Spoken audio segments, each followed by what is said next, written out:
Assalamualaikum warahmatullahi wabarakatuh. Bismillahirrahmanirrahim. Asyhadu an la ilaha illallah wa asyhadu anna Muhammadar Rasulullah.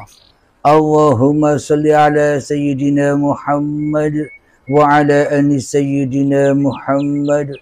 Rabbis rahli sadri wa yassir li amri wahlul 'uqdatam min lisani yafqahu qawli. Amin. Bismillahirrahmanirrahim.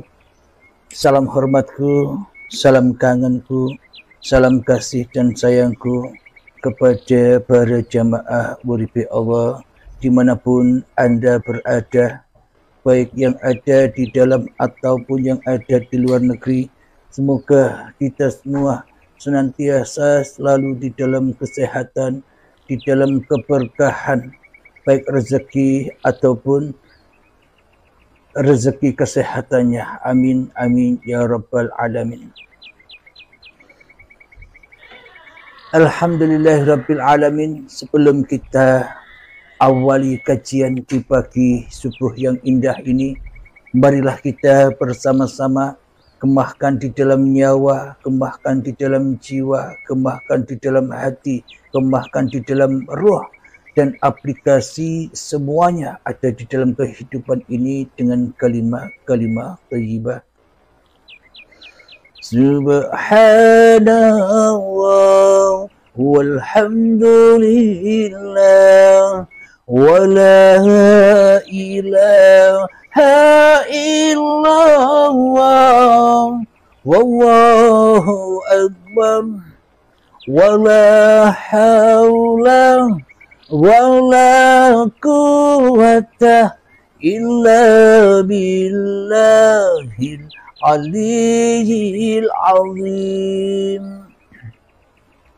Sadaqallahul azim. Alhamdulillahirabbil alamin. Coba tengok hati kita, resapi, hayati, dalami. Selama ini kitalah yang merasa hidup, bukan? Kitalah yang merasa wujud, bukan? Kitalah yang merasa berkuasa, bukan? Kitalah yang merasa bisa berapa-apa, bukan? Dan kitalah yang merasa bisa ngaku-ngaku sebagai siapa-siapa, bukan? Berarti yang wujud, yang hidup, yang berkuasa, dan yang bisa berperan kepada kita sendiri selama ini siapakah? Tentunya diri kita sendiri, bukan? Mana Allah sebagai Tuhan yang menciptakan kita kedudukannya? Mana Allah sebagai pembuat diri kita kewujudannya? Mana Allah sebagai pencipta kita perannya di dalam tiap-tiap diri manusia? Bila Tuhannya saja gaib, bila Tuhannya saja mati, bila Tuhannya saja tak ada, bila Tuhannya saja tak hadir walaupun sebitir darah di dalam hati kita selama ini. Seolah-olah memang Allah itu Tuhan, seolah-olah bayangan kita saja. Akan tetapi selama ini kita telah murtad, kita telah syirik, kita telah menghina dina, dan kita telah membunuh Tuhan dengan senjata hawa nafsu kita sendiri selama ini tanpa kita sadari. Berarti kita selama ini merasa hidup sendiri, bukan? Berarti kita selama ini merasa punya badan sendiri, bukan? Sehingga kita merasa jadi Tuhannya diri. Sehingga kita menjadi Tuhannya hidup dan badan ini, dan kita menjadi Tuhannya apapun yang kita lakukan selama ini. Alhamdulillahirabbil alamin. sudah bisa dipahami, sudah bisa dihayati, sudah bisa ditafakuri mengenai judul Allah hidup sendiri dan Allah mati sendiri. Lalu bagaimana mungkin Allah dikatakan wujud bagi kita? Lalu bagaimana mungkin Allah dikatakan hidup bagi kita? Lalu bagaimana mungkin Allah dikatakan berkuasa bagi kita? Lalu bagaimana mungkin Allah disebut pencipta, pembuat, penggerak diri kita? Sementara selama ini kita yang jadi Tuhannya.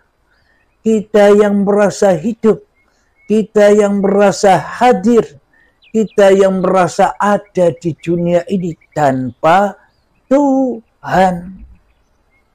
Karena keyakinan kita semua umat manusia nanti ketemu Tuhan hanya di surga saja, yakni kenikmatan yang teragung, kenikmatan yang maha agung, maha besar, maha mulia hanya ada di surga ketika menyaksikan Allah, ketika menyaksikan Tuhan yang menciptakan alam semesta ini.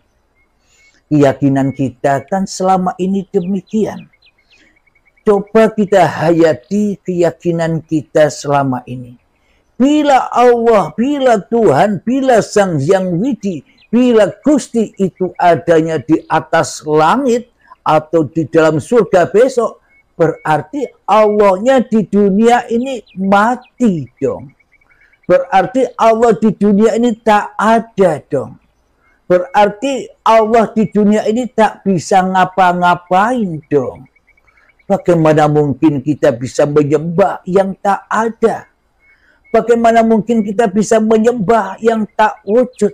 Tentunya yang kita sembah, tentunya yang kita abdi, tentunya yang kita jadikan pemimpin selama ini ya yang wujud, bukan? Yakni hawa nafsu kita sendirilah yang kita jadikan pemimpin hati kita. Itulah aplikasi dari iblis dan setan yang nyata bagi kita, yang selama ini kita silau menghadapi musuh dijadikan Tuhan dan Tuhan dijadikan musuh. Inilah yang dimaksud Allah hidup sendiri, Allah mati sendiri. Jadi hati kita pun prakteknya demikian tanpa kita sadari selama ini. Karena kita beragama, karena kita bertuhan ala iblis, ala setan, ala kafirin, ala musyrikin, ala orang-orang yang mensekutukan dirinya dengan Tuhannya. Seolah-olah kita yang jadi Tuhan, seolah-olah kita yang jadi raja, seolah-olah kita yang jadi pemimpin, otomatis Allahnya mati. Hanya kita yang hidup sendirian di dada kita. Qiyamuhu binafsihi, tapi qiyamuhu binafsihi, sifatnya Allah telah kita rampas semua selama ini. Seluruh sifat-sifat Allah itu sudah kita akui sebagai sifat diri manusia kita selama ini. Itulah bukti yang nyata, yang jelas bahwa Allah mati sendiri. Yang hidup hanyalah diri kita, yang hidup hanyalah hawa nafsu kita, yang berkuasa hanyalah iblis dan setan yang merusak dunia ini. Inilah Dajjal itu. Inilah setan itu. Selagi kita tak bertuhan dengan cara bertuhannya para nabi dan rasul, yakni pertuhankan agama yang rahmatan lil alamin untuk seluruh manusia, selamanya kita jadi Dajjal. Kita jadi Fir'aun yang matanya hanya satu, yakni hanya menyaksikan dunia saja. Akhiratnya terbakar, akhiratnya sesat akhiratnya, yakni masuk ke dalam jahanamnya Allah. Ending dari apa yang kita perbuat selama ini jahanam, bukan surga, bukan ketenangan, bukan lillah, akan tetapi ending seluruh perjalanan kita di dalam kehidupan ini, mulai akil balik tiba hingga setua ini, endingnya seluruhnya kepada neraka, kepada Dajjal. Setor ibadahnya, setor kehidupannya, setor apa yang dilakukannya kepada Dajjal, kepada hawa nafsunya, kepada iblis dan setannya, maka terbakarlah, maka dimakanlah apapun yang dimilikinya. Ilmu dibakar sendiri, dimakan sendiri. Amal dibakar sendiri, dimakan sendiri. Amal ibadah apapun itu, sejak akil balik hingga setua ini, sholat-sholatnya dipersembahkan kepada hawa nafsunya, untuk pemuas hawa nafsunya, hingga dibakar, dimakan-makan sendiri. Kenapa? Karena Allahnya mati, karena Allahnya tidak wujud, karena Allahnya tidak hadir, karena Allahnya tidak hidup. Kenapa? Karena manusianya yang merasa jadi Tuhan di dalam tiap-tiap hatinya. Inilah bukti yang sangat amat nyata. Allah hidup-hidup sendiri, Allah mati-mati sendiri. Kita dulu merasa hidup-hidup sendiri dan mati-mati sendiri. Untuk memperdalam kajian ini, marilah kita latih dulu hati kita, jiwa kita, nyawa kita, roh kita, kehidupan kita, kita hening-heningkan, kita hancur-hancurkan, kita mati-matikan, maknanya kita persembahkan lagi semua apapun yang bukan milik kita. Walaupun sebiji darah, tak ada setitik pun apa yang kita miliki, melainkan semuanya persembahkan kembali kepada Al-Haq, yakni Uripe Allah. Mengheningkan cipta, mulai, silahkan. Bismillahirrahmanirrahim.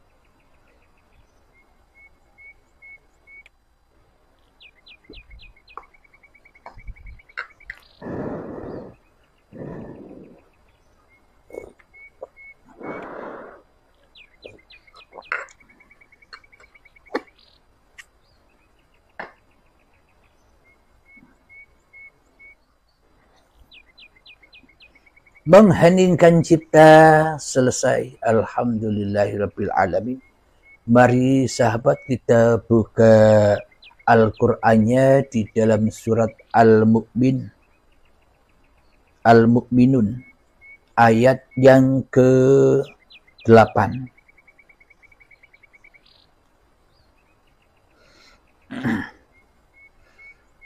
Mari kita baca.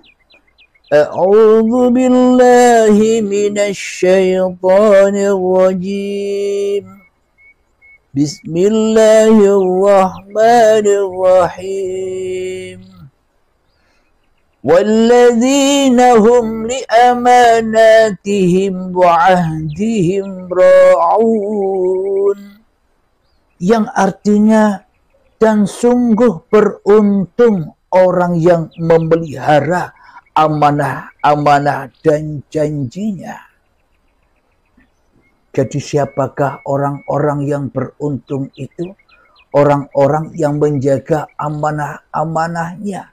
Kehidupan ini, apapun yang kita lakukan, badan ini, dan di antara hidup dan badan, yakni seluruh aktivitas-aktivitas kehidupan kita, inilah amanah-amanah Allah. Inilah ayat-ayatnya Allah, sehingga Allah hidup lagi. Maknanya manusianya yang mati, Allahnya yang hidup.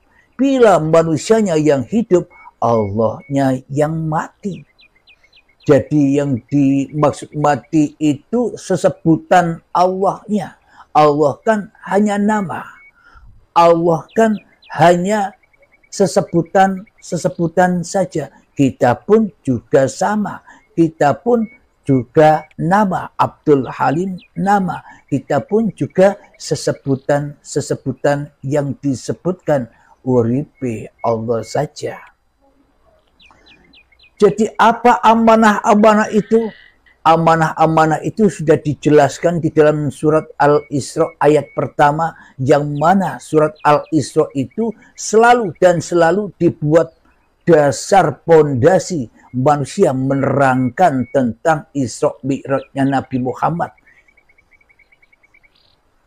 Jadi dasarnya ada di dalam surat Al-Isra ayat pertama. Bismillahirrahmanirrahim. Subhanalladzi asra bi'abdihi laylan minal masjidil harami ilal masjidil aqsa alladzi barakna haulahu linuriyahu min ayatina. Jadi Allah bukan memperjalankan Muhammad bin Abdullah saja, tapi Allah Sang Pencipta menciptakan seluruh manusia dan memperjalankan seluruh manusia. Apa buktinya? Subhanalladzi asra bi'abdihi. Nah, dengan hamba-hambanya. Bukan subhanalladzi asra bi Muhammadin bin Abdullah. Ayatnya kan tidak demikian. Maka kita selama ini selalu mendengar yang satu. Kita tidak mendengarkan yang banyak. Sehingga yang banyak, yakni abdun, seluruh manusia, kembali kepada yang satu, yakni kembali kepada Muhammad Rasulullah. Sehingga kita dirasuli oleh Allah. Dan sehingga kita tak mampu dirasuli oleh hawa nafsu lagi, tak dirasuli oleh iblis dan syaitan lagi, karena sudah Isra Mi'raj kepada Tuhannya. Untuk apa semua ini terjadi? Hanyalah untuk haulahu linuriyahu min ayatina, supaya kita dapat menyaksikan seluruh ayat-ayat Allah. Karena inilah amanah-amanah Tuhan. Jadi cocoklah dan sesungguhnya beruntung orang-orang yang memelihara amanah-amanah dan janjinya.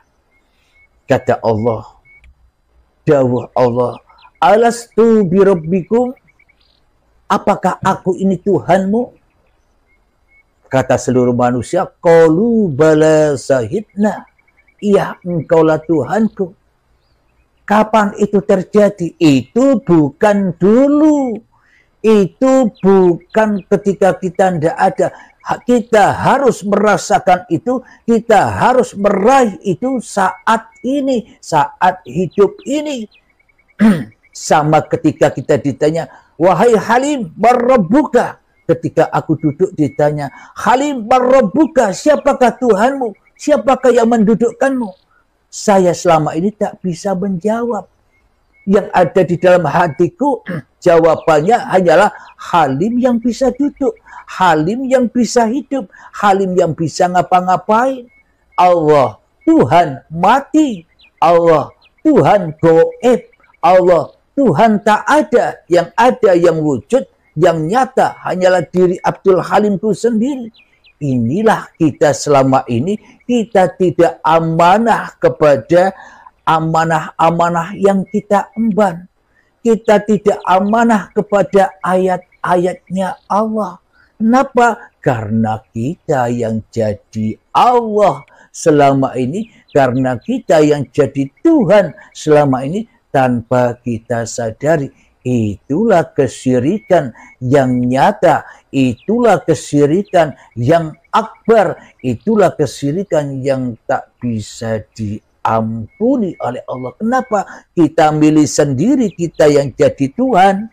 Bagaimana mungkin Allah mengampuni kita, sementara di dalam hati kita, kita kekeh, hanya kita yang wujud, Allahnya goib.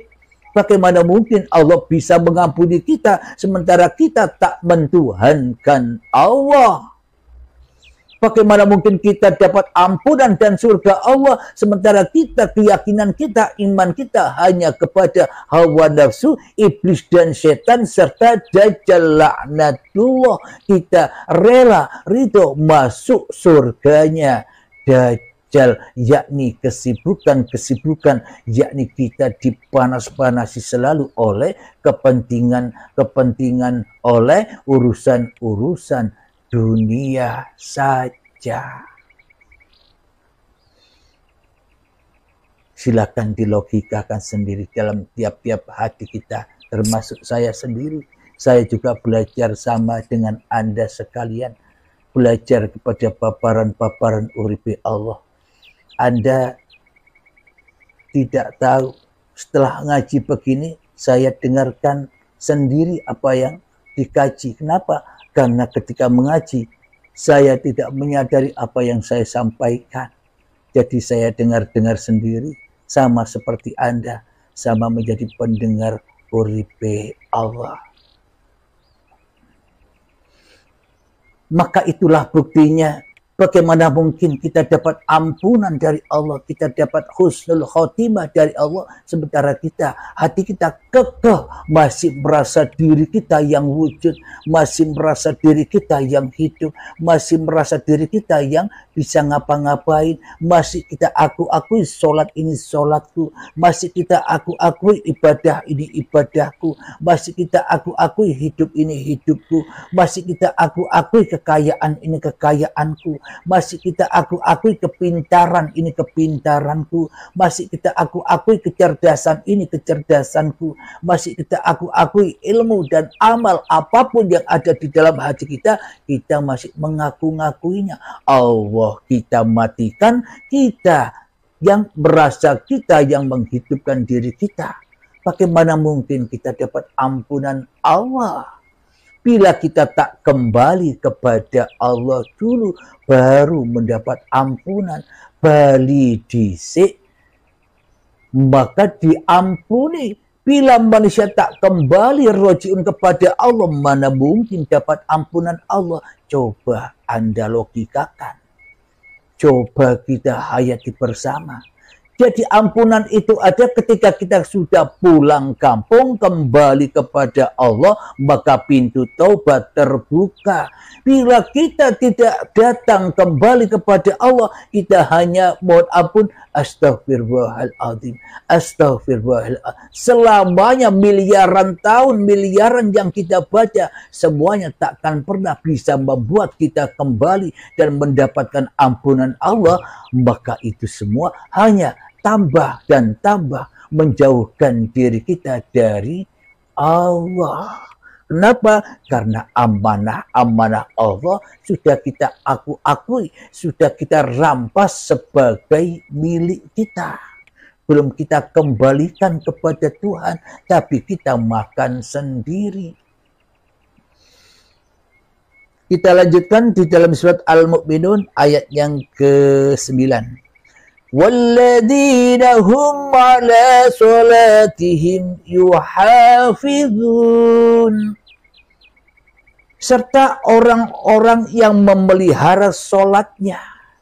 Jadi pemahaman sholat bagi orang-orang yang masih duduk dalam pahaman syariat sholatnya ya, sholat 5 waktu itu, sholat yang qobliyah ba'diyah itu, sholat yang sunnah-sunnah tahajud duha itu.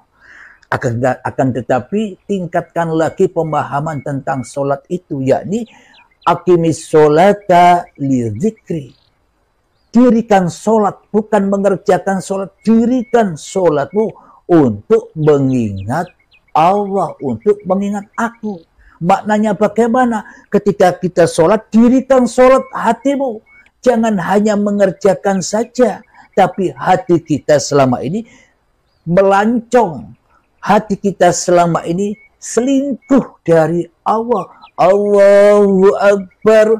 Kita yang membesarkan diri kita sendiri, kemudian kita dijemput iblis dan setan, disebut dajjal untuk diperlihatkan surga-surganya. Larilah hati ini kepada dunia. Akhirnya kita dikatakan mati sholatnya, yang tidak berguna. Maknanya aqimi sholata li dzikri, tegakkan di dalam hatimu dan di dalam setiap aktivitasmu, baik itu sholat, ibadah, belajar dan sebagainya, mandi, tidur, berjalan, bekerja, semua tegakkanlah di dalam dadamu bahwa hidup inilah Allah yang menciptakanku, yang menciptakan badan ini, yang menggerakkan badan ini, yang bisa mensolatkan badan ini, yang bisa memperkerjakan badan ini, yang bisa memperjalankan, yang menguasai badan ini. Inilah yang dimaksud solat itu. Solat di dalam solat. Ketika kita solat 5 waktu, bisa dengan hati yang demikian, wa aqimis sholata li dzikri, tegakkan bahwa hidup ini Allah, maka ketika kita sholat atau ketika kita ibadah atau ketika kita merasa berilmu, maka dalam dada kita tak akan ada kesombongan lagi, tak ada pengharapan lagi. Kenapa? Bagaimana mungkin kita bisa berharap apa-apa? Bagaimana mungkin kita bisa sombong lagi? Sedangkan kita sudah tidak ada lagi, yang ada hanya Allah. Itulah la ilaha illallah, itulah tujuan sholat 5 waktu, untuk supaya kita belajar mati di dalam sholat 5 waktu itu. Jadi 24 jam kita hanya 5 waktu belajar, pulang kampung, belajar mati, belajar tidak jadi Tuhan lagi di dalam hati kita. Maka itulah sholat bagi orang-orang Islam. Bagi orang-orang agama lain, puji-pujian di dalam rumah-rumah ibadahnya, itulah tempat mi'rajnya, tempat kembali hati manusianya kepada Tuhannya, supaya manusianya mengembalikan semua amanah-amanah Tuhannya. Bila seluruh manusia mengenal Tuhannya, apapun perbedaan-perbedaan nama agamanya, apapun perbedaan-perbedaan syariat-syariat agamanya, bila sudah hatinya mengenal Tuhan yang seperti ini, inilah agama rahmatan lil alamin. Maka terrahmatilah seluruh manusia, maka damailah kehidupan manusia. Tak akan ada adu domba, tak akan ada perpecahan-perpecahan lagi. Inilah yang dimaksud datangnya Al-Mahdi, kedamaian setiap hati manusia yang sudah menyadari jati diri manusianya yang tak ada. Setiap diri manusia yang sudah menyadari jati diri manusianya yang tak hidup, yang tak wujud, yang tak bisa apa-apa, itulah yang dimaksud Al-Mahdi. Itulah Tuhanmu yang telah memberi petunjuk dan hidayah kembali kepada Tuhanmu yang menciptakan kamu. Itulah yang dimaksud Al-Mahdi yang ditunggu-tunggu saat akhir zaman itu. Jadi akhir zamannya manusia tidak sama, bro. Akhir zamannya manusia nafsi-nafsi. Jadi jangan bayang-bayangkan akhir zaman itu seperti yang di gambar-gambar, yang di video-video itu bersama-sama. Tidak, akhir zamannya sendiri-sendiri, tergantung Allah yang menghendaki masing-masing hambanya. Dikehendaki sekarang atau dikehendaki besok untuk baiat, untuk masuk kembali kepada agama Allah. Siapa? Agar diberi petunjuk Al-Mahdinya yang dibaiat itu, supaya bisa kembali ke jalan Allah. Apa isi baiatnya? Lepaskan semua hak-hak yang kau anggap itu hakmu. Padahal saya tak punya hak apa-apa di dalam dunia ini, di dalam kehidupan ini. Kenapa? Karena Allahnya yang sudah nyata, karena Allahnya yang sudah wujud, karena Allahnya yang sudah hidup. Maka matilah kekuasaan kehidupan manusianya di dalam hatinya. Inilah yang dimaksud Allah hidup-hidup sendiri, Allah mati-mati sendiri. Ketika dulu saat kita diberangkatkan dari tanah sampai menjadi bayi, itulah uripe Allah. Namun ketika saat datang detik-detik akil balik tiba, maka kita yang mati merasa hidup, maka otomatis Allahnya mati sendiri. Maknanya Allahnya ditiadakan oleh kita semua. Yang ada hanyalah diri kita sendiri. Tuhan-Tuhan yang disembah oleh manusia selama ini hanyalah formalitas-formalitas saja. Hanyalah menyembah masing-masing hawa nafsu manusianya saja. Mari kita lanjutkan ayatnya. Surat Al-Mu'minun yang ke-9. Ulaika humul warisun. Yang artinya mereka itulah orang-orang yang akan mewarisi. Mewarisi apa? Al-Mahdi itu mewarisi apa? Al-Mahdi mewarisi sifat-sifat Tuhannya. Maknanya Al-Mahdi tidak merasa lagi dirinya yang hidup. Al-Mahdi tidak merasa lagi dirinya yang wujud. Al-Mahdi tidak merasa lagi dirinya yang berilmu. Al-Mahdi tidak merasa lagi dirinya yang berkuasa atas diri manusianya. Hanyalah Allah yang mewarisi itu semua. Maknanya warisan seluruh manusia. Bukan kembali kepada manusia, akan tetapi warisan manusia kembali kepada yang menciptakan manusia, yakni uripe Allah. Ayat yang ke-10. Alladzina yarithuna al-firdaus hum fiha khalidun. Apa yang kita warisi? Apa yang Al-Mahdi warisi dari Tuhannya? Yakni yang akan mewarisi surga Firdaus. Mereka kekal di dalamnya. Nah, itulah kebahagiaan. Itulah kedamaian ketika Al-Mahdi sudah datang di dalam hati kita untuk berperang, melawan Dajjal, melawan iblis dan melawan setan. Tapi Al-Mahdinya ya harus dibaiat dulu. Bila belum dibaiat, ya belum menjadi Al-Mahdi, masih menjadi kafirin. Kenapa? Karena Allahnya mati, karena manusianya yang merasa hidup, manusianya jadi Allah. Tanpa baiat selamanya manusianya tetap jadi Tuhan terus di dalam kehidupannya. Kita lanjutkan ayat yang ke-11.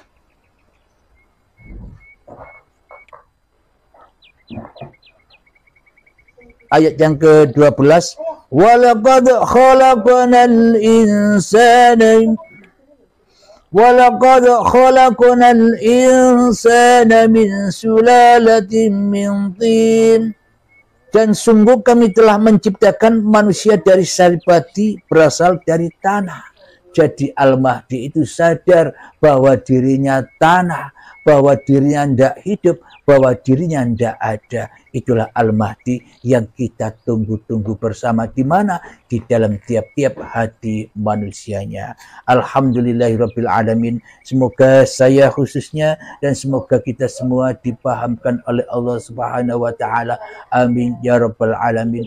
Bismillahirrahmanirrahim. Rabbana atina fid dunya hasanah wa fil akhirati hasanah wa qina adzabannar. Wa sallallahu ala sayyidina Muhammad wa ala alihi washabihi wasallam. Walhamdulillahi rabbil alamin. Akhirul kalam. Assalamualaikum warahmatullahi wabarakatuh.